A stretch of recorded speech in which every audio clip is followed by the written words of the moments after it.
नमस्कार, मी संदीप देसाई. बुलेटिनच्या सुरुवातीलाच एक ब्रेकिंग बातमी बघणार आहोत. बातमी आहे युतीचं अडलेलं घोडं पुढे दांबटण्यासाठी आता जागा वाटपासंदर्भात तयार होत असलेल्या एका नव्या फॉर्म्युल्याची. 2014 पेक्षा 2 अधिक जागा देऊन लोकसभेमध्ये शिवसेनेची युती करण्याचा नवा फॉर्म्युला भाजपनं तयार केला असल्याची खात्रीलायक सूत्रांकडून माहिती मिळते आहे. तसंच काही जागांच्या अदलाबदलीचा सुद्धा प्रस्ताव भाजप शिवसेनेसमोर ठेवणार आहे. उद्या जालन्यामध्ये भाजपच्या राज्य कार्यकारिणीला सुरुवात होणार आणि त्यावर या नव्या फॉर्म्युल्यावर या बैठकीमध्ये चर्चा होऊन त्या अनुषंगानं शिवसेना पक्षप्रमुखांशी संपर्क साधला जाऊ शकतो. आत्ताची सगळ्यात महत्त्वाची बातमी आहे. आणि अधिक माहिती घेऊयात. आपल्यासोबत आपले प्रतिनिधी विवेक कुलकर्णी आहेत. विवेक, एक युतीचा नवा फॉर्म्युला समोर येतोय, सूत्रांची महत्त्वाची माहिती आहे. काय सांगाल या फॉर्म्युल्याबद्दल? 2014 साली जी लोकसभेची निवडणूक झाली होती त्यावेळेस शिवसेना आणि भारतीय जनता पक्षाची युती होती. त्यावेळेस 26-22 अशा फॉर्म्युल्यानं ही निवडणूक लढवली गेली होती. यावेळेस मात्र भारतीय जनता पक्षानं लोकसभेच्या निवडणुकीसाठी शिवसेनेला अधिकच्या 2 जागा देऊ केल्यात अशी आपल्याला खात्रीलायक सूत्रांकडून माहिती मिळते. भारतीय जनता पक्ष हा लोकसभेसाठी शिवसेनेनं आपल्यासोबत युती करावी यासाठी प्रयत्नशील आहे. गेल्या खरं तर 4 महिन्यांपासून शिवसेना आणि भारतीय जनता पक्षांच्या काही वरिष्ठ नेत्यांमध्ये चर्चा सुरू होती. मात्र काही वादग्रस्त विधानांमुळे ही चर्चा थंडावलेली होती. पण बाळासाहेब ठाकरे यांच्या स्मारकाचं गणेश पूजन झालं आणि पुन्हा एकदा या चर्चेला गती मिळाली अशी आपल्याला सूत्रांकडून माहिती मिळते. त्याचबरोबर काही जागा आहेत त्यांची अदलाबदली होऊ शकते. विशेषतः पालघरची जागा आता भारतीय जनता पक्षानं पोटनिवडणुकीत पुन्हा एकदा जिंकलेली होती. ती जागा शिवसेनेला हवी आहे. त्यासोबतच साताराची जागा असेल किंवा हिंगोलीची जागा असेल, ह्या जागांच्या अदलाबदलीचा विचार या दोन्ही पक्षांकडून केला जातोय. मात्र अधिकच्या लोकसभेच्या 2 जागा देऊन भारतीय जनता पक्ष हा शिवसेनेला खुश ठेवू पाहतोय आणि युती व्हावी या दृष्टीने भारतीय जनता पक्षातर्फे सकारात्मक संकेत हे शिवसेना दिले जात आहेत. आता शिवसेना पक्षप्रमुख उद्धव ठाकरे या संदर्भात नेमकी काय भूमिका घेतात यावर या फॉर्म्युल्याचं भवितव्य अवलंबून आहे. अगदी विवेक, या सगळ्यामध्ये आपण बघितलं शिवसेना मात्र युतीच्या बाबत ज्या बैठका होत आहेत त्याला नेहमीच नकार देत आली आहे. शिवसेनेच्या नेत्यांचं काय म्हणणं आहे आता या सगळ्यावर? अजून तरी या नवीन फॉर्म्युल्याबद्दल शिवसेनेच्या नेत्यांची प्रतिक्रिया आलेली नाहीये. आतापर्यंत जरी जाहीरपणे शिवसेनेने युती न करण्याची भूमिका घेतली असली तरी आपल्याला माहिती आहे की शिवसेनेचे जे ज्येष्ठ मंत्री आहेत, उद्योगमंत्री सुभाष देसाई यांची चंद्रकांत पाटील आणि प्रकाश जावडेकरांसोबत बैठक झाल्याची आपल्याला माहिती कळालेली होती. शिवसेनेसोबत आमची अगदी दररोज चर्चा सुरू आहे आणि युतीची घोषणा कधीही होऊ शकते असं एक सूचक विधान चंद्रकांत पाटील यांनी काही दिवसांपूर्वीच केलेलं होतं. त्यामुळे भारतीय जनता पक्ष आणि शिवसेना या दोन्ही पक्षात चर्चा सुरू आहेत, जागा वाटपाच्या चर्चा सुरू आहेत आणि त्यातून हा एक नवीन फॉर्म्युला समोर आलाय अशी आपल्याला माहिती मिळते. अगदी विवेक, तू सांगितल्याप्रमाणे 3 जागांच्या अदलाबदलीचा पण प्रस्ताव आहे. या 3 जागा कोणकोणत्या आहेत? यापूर्वी कोल्हापूरच्या जागेचा देखील विचार केला जात होता. ही जागा शिवसेनेकडे होती. गेल्या वेळेस शिवसेनेचे उमेदवार इथून त्यांचा पराभव झालेला होता. मात्र ही जागा शिवसेनेकडेच राहील असं चंद्रकांत पाटील यांनी स्पष्ट केलेलं होतं. हिंगोलीची जागा आहे. हिंगोलीच्या जागेवर गेल्या वेळेस शिवसेनेचे आमदार होते, मात्र खासदार होते, त्यांनी उमेदवारी लढवलेली, त्यांचा पराभव झाला. तिकडे राजीव सातव हे जिंकलेले आहेत. त्याचबरोबर साताऱ्याची एक जागा आहे आणि पालघरची जागा विशेषतः मुंबईच्या जवळ असल्यामुळे शिवसेनेला असं वाटतं की तिथं आपला दावा असायला हवा. गेली पोटनिवडणूक आपण पाहिली होती की त्यावेळेस शिवसेनेने मोठा तिकडे प्रचार केलेला होता, पण शेवटी काँग्रेसचे राजेंद्र गावित यांना भारतीय जनता पक्षात घेण्यात आलं आणि त्यांचा तिथं विजय झालेला होता. त्यामुळे एक पालघरची जागा आहे जिथं शिवसेनेचा दागा आहे. या 3 जागा आहेत असं आपल्याला आता तरी माहिती कळते. अगदी धन्यवाद विवेक, तुम्ही दिलेल्या संपूर्ण माहितीबद्दल. आपण बघितलं की युतीचा नवा फॉर्म्युला आता भाजपनं तयार केलेला आहे. पुढच्या काही काळामध्ये यावर शिक्कामोर्तब होतंय का हे बघावं लागणार आहे. बघूया पुढची बातमी. कल्याणमध्ये वंचित बहुजन आघाडीची सभा सुरू असून एमआयएमचे सर्वेसर्वा असदुद्दीन ओवैसी यांनी भाजप, संघ आणि काँग्रेसवर जोरदार हल्लाबोल केलाय. नुकतंच जाहीर झालेल्या भारतरत्न पुरस्काराच्या घोषणेवरून ओवैसी यांनी भाजपला लक्ष्य केलं तर चौकीदार चोर हे म्हणणाऱ्या राहुल गांधींचा समाचार घेताना ओवैसींनी याच डायलॉगचा वापर केला. दरम्यान आज कल्याणमधल्या सभेत ओवैसी आणि प्रकाश आंबेडकरांना कोळी बांधवांनी कोळी टोपी परिधान केली होती. ये भारत रत्न अवार्ड तुमने कितने दलितों को दिया? बाबा साहेब को दिया, दिल से नहीं दिया, मजबूरी की हालत में दिया. अगर दिल से देते तो पहले दे देते. बताओ तुमने कितने एससीज को दिया, आदिवासी को दिया. अरे तुम हर चीज अपने लिए, जहां मलाई दिखी तुम खा लिए. राहुल गांधी बोलते तो चौकीदार चोर है. हम राहुल गांधी से पूछना चाहते हैं बताओ उस चौकीदार के बारे में आप क्या कहेंगे जिसने बाबरी मस्जिद के ताले खुलवा दिए? बताओ उस चौकीदार के बारे में आप क्या कहेंगे जिसकी मौजूदगी में दिल्ली की सड़कों पर सिखों के खून की होली खेली गई? बताओ उस चौकीदार के बारे में क्या कहेंगे जो आपकी पार्टी का था, जिसने बाबरी मस्जिद को शहीद करवा दिया? अब रोने से नहीं होगा, अब शिकायत करने से कुछ नहीं होगा। जिन लोगों ने, जिन सियासी पार्टियों ने, जिन समाज के बड़े बड़े लोगों ने, जिन जन्यधारियों ने, जिन चड्डीधारियों ने हमको 70 साल रुलाया, उठो महाराष्ट्र के अंबेडकर के चाहने वालों, आज एक मुसलमान तुम्हारे से कह रहा है कि मैं तुम्हारे साथ खड़े होकर खड़ा हूं। आज हम मिलकर उन तमाम लोगों को रुलाएंगे जिन्होंने हमारे बच्चों को रुलाया। मैं महाराष्ट्र के हमारे गयूर कोली समाज के भाइयों से कहना चाह रहा हूं, जिन्होंने आज मोहब्बत से मेरे सर पर उनकी टोपी डाली। ये टोपी नहीं है, ये मेरे लिए एक एजाज का ताज है और इस ताज की मैं लाज रखूंगा इंशाअल्लाह। वंचित आघाडीच्या सभेमध्ये प्रकाश आंबेडकर बोलतायत, आपण थेट जाऊया। मला इंटरेस्ट काय, मला व्याज तर काय मिळणार? मी ज्या देशामध्ये गेलो त्याच्यापेक्षा जास्त असेल तर मी माझा पैसा भारतामध्ये ठेवेल, नाही तर मी ठेवायला तयार।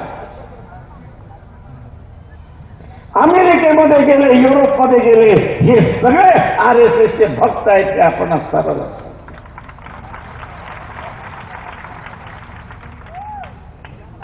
आणि आरएसएस वाले इथे देशभक्ती शिकवतात,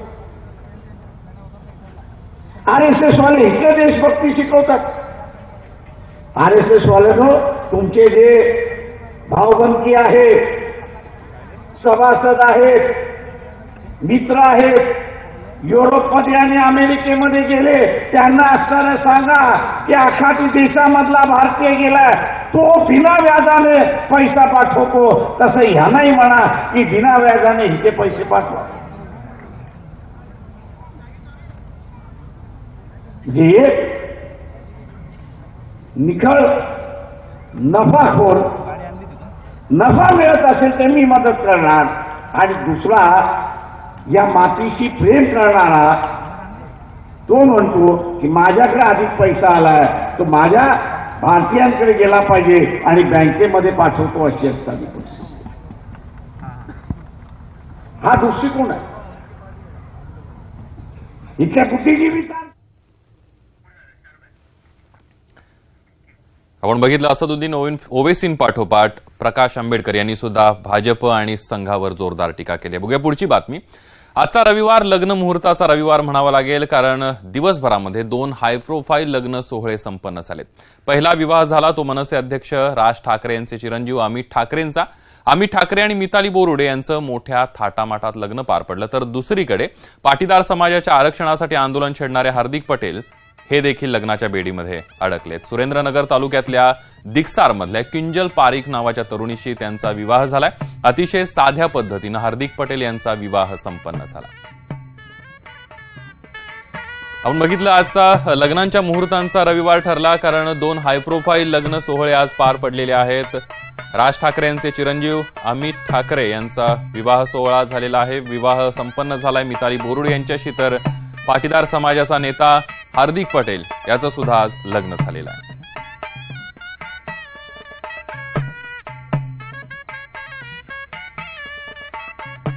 आपण बघितलं राज ठाकरेंचे चिरंजीव अमित ठाकरे आज विवाह बंधनामध्ये अडकलेले आहेत, पाहूया त्यासंबंधीच्याच बातम्या। मन धागा धागा जोडते नवा, मन धागा धागा रेशमी दुआ। जवळपास महिनाभरापासून कृष्णकुंजेवर ज्याची लगबग सुरू होती तो क्षण अखेर आज आला। राज ठाकरे सासरेबुवा झाले तर शर्मिला ठाकरे सासूबाई, कारण राज ठाकरेंचे चिरंजीव अमित ठाकरे आणि मिताली बोरुडे हे विवाह बंधनामध्ये अडकलेत। मुंबईतल्या लोअर परळ परिसरातल्या सेंट रेजिसमध्ये मोठ्या थाटामाटात हे लग्न पार पडलंय। या लग्नासाठी प्रत्येक क्षेत्रातल्या दिग्गज मंडळींनी आवर्जून हजेरी लावली। मुहूर्ताच्या डोक्यावर थोरले ठाकरे म्हणजेच उद्धव ठाकरे हे पत्नी रश्मी ठाकरे आणि मुलगा आदित्यसह हजर झाले। याशिवाय सगळे राजकीय हेवेदावे बाजूला ठेवून प्रमुख राजकीय नेते वधूवराला आशीर्वाद देण्यासाठी लग्नाला उपस्थित होते। राजकीय नेत्यांशिवाय सचिन तेंडुलकर, आशा भोसले, रतन टाटा, बाबासाहेब पुरंदरे अशा वेगवेगळ्या क्षेत्रातले दिग्गजही अमित आणि मितालीच्या लग्नाला उपस्थित होते। ही दृश्य आपण बघतोय ज्या वेळेला शिवसेना पक्षप्रमुख उद्धव ठाकरे आपण बघू शकतो की कशा प्रकारे जवळपास प्रत्येक क्षेत्रातल्या प्रमुख नेत्यांनी अमित आणि मितालीच्या लग्नाला हजेरी लावली। राजकीय वस्त्र बाजूला ठेवून राज ठाकरे यांच्याशी असलेल्या जिव्हाळ्याच्या संबंधापोटी या नेत्यांनी लग्नाला उपस्थित राहून आशीर्वाद दिले। आपण बघतोय शरद पवार आणि त्यांचे कुटुंबीय सुद्धा या लग्नाला आवर्जून उपस्थित होते। त्यानंतर राष्ट्रवादीचे नेते माजी उपमुख्यमंत्री अजित पवारांनी सुद्धा या लग्न सोहळ्याला आवर्जून उपस्थिती लावली। तर माजी केंद्रीय गृहमंत्री सुशीलकुमार शिंदे आपल्या परिवारासह या लग्नाला उपस्थित होते। त्यांची कन्या आमदार प्रणिती शिंदे सुद्धा या विवाह सोहळ्याला उपस्थित होत्या। तर महाराष्ट्राचे राज्यपाल सी विद्यासागर राव यांनी देखील अमितालीच्या विवाहाला उपस्थिती लावली। मुख्यमंत्री देवेंद्र फडणवीस पत्नी अमृता यांच्यासह लग्नाला उपस्थित होते। तर केंद्रीय मंत्री नितीन गडकरींनी देखील राज ठाकरेंच्या आमंत्रणाला मान देत लग्नाला उपस्थित राहून अमित आणि मितालीला आशीर्वाद दिला।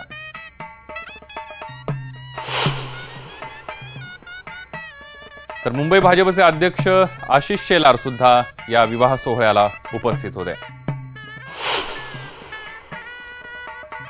तर मास्टर ब्लास्टर सचिन तेंडुलकर सपत्नीक या सोहळ्यासाठी उपस्थित होता। आपण अनेक वेळा सचिन तेंडुलकर आणि राज ठाकरे यांच्या मैत्रीचे किस्से ऐकलेले आहेत आणि त्याचप्रमाणे राज ठाकरेंच्या मुलाला आशीर्वाद देण्यासाठी सचिन आणि अंजली तेंडुलकर दोघे उपस्थित होते।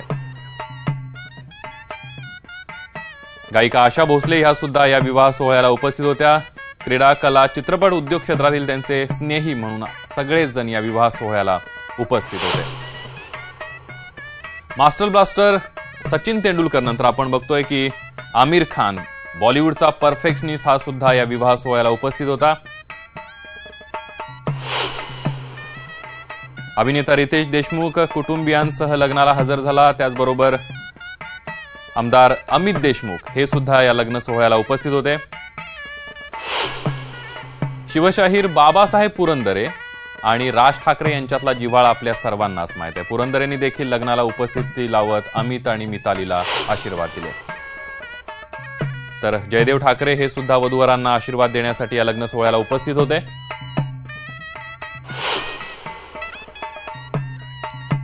मनसेच्या नेत्या शालिनी ठाकरे सुद्धा या विवाह सोहळ्याला उपस्थित होत्या। तर चित्रपट निर्मात्या कांचन अधिकारी ह्याही या सोहळ्याला उपस्थित होत्या।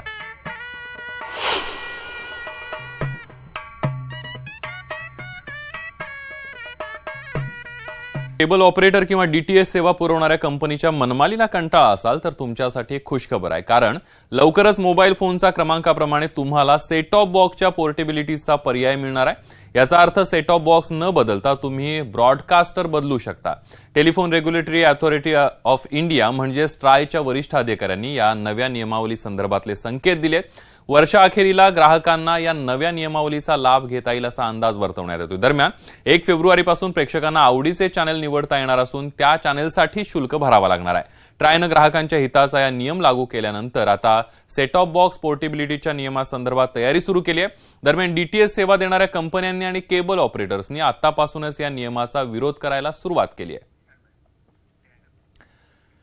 यानंतर पुण्यातली एक धक्कादायक बातमी आहे। पुण्यातल्या जहांगीर रुग्णालयामध्ये एमआरआय साठी आलेल्या महिलेचा कपडे बदलत असतानाचा व्हिडिओ त्याच रुग्णालयातल्या वॉर्डबॉयनं मोबाईलमध्ये शूट केल्याचा धक्कादायक प्रकार समोर आलाय। एमआरआय करण्यासाठी आलेली महिला चेंजिंग रूम मध्ये गेली असता तिथे असणाऱ्या मोबाईल कॅमेरामध्ये शूटिंग सुरू असल्याचा प्रकार तिच्या लक्षात आला। महिलेने तातडीनं नियंत्रण कक्षाला ही माहिती दिली असता पोलिसांनी कारवाई करत आरोपीला ताब्यात घेतलंय। लंकेश उतेकर हा रुग्णालयाचा कर्मचारी नसून त्याची नेमणूक सफाईसाठी करण्यात आल्याचं आणि सफाईसाठी करण्यात आलेल्या एजन्सीने केल्याचं समोर आलंय। खरं तर एमआरआय रूम मध्ये मोबाईल नेण्यासाठी परवानगी नसतानाही झालेल्या या प्रकारामुळे रुग्णालय प्रशासनानंही गांभीर्याने या प्रकरणामध्ये लक्ष घातलंय।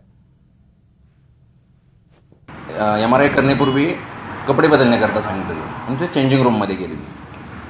त्यावेळी तिथले अगोदरच वॉर्ड बॉयनं त्याचा स्वतःचा मोबाईल अशा पद्धतीने ठेवला होता की जेणेकरून ते कपडे बदलत असताना चित्रीकरण होऊ शकेल.